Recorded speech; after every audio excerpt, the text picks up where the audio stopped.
Hello everyone, welcome to this important video. पिछले video में हम लोग संज्ञा, सर्वनाम, विशेषण, क्रिया को कंप्लीट कर चुके हैं।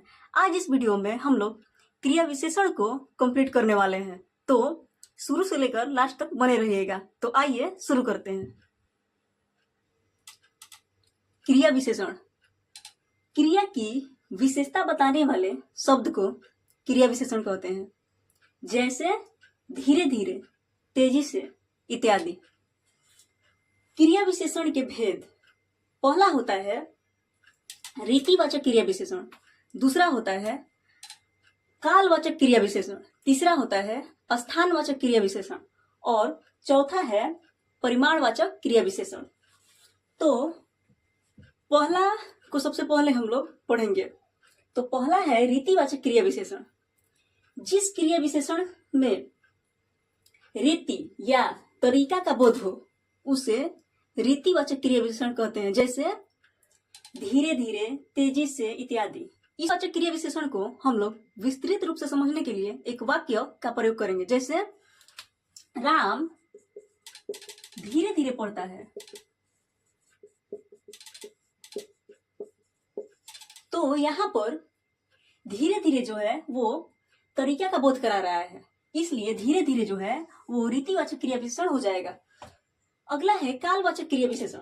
जिस क्रिया विशेषण से या जिस क्रिया विशेषण में समय का बोध हो उसे कालवाचक क्रिया विशेषण कहते हैं, जैसे सोमवार को, कल, सवेरे, शाम इत्यादि। इसको भी समझने के लिए हम लोग एक वाक्य लेंगे, जैसे वह कल से पढ़ रहा है।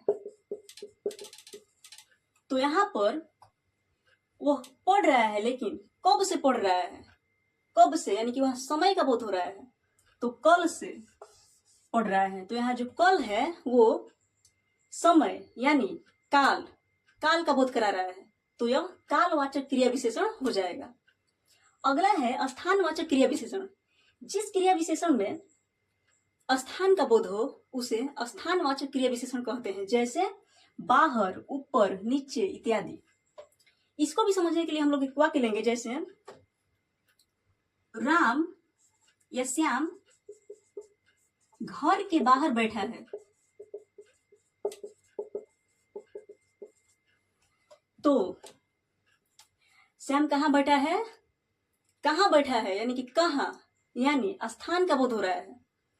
राम घर के बाहर बैठा है, कहाँ बैठा है, तो घर के बाहर बैठा है।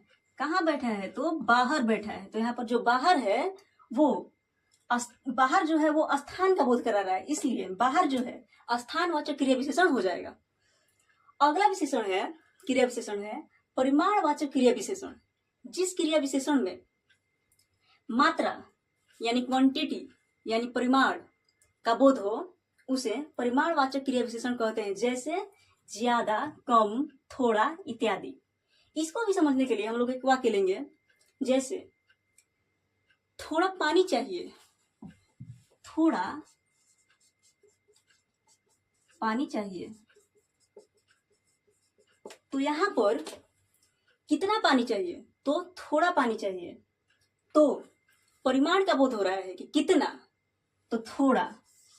तो जो थोड़ा है वो परिमाण का बोध करा रहा है, इसलिए थोड़ा परिमाणवाचक क्रिया विशेषण हो जाएगा। आशा करती हूँ आप लोगों को क्रिया विशेषण के बारे में समझ में आया होगा।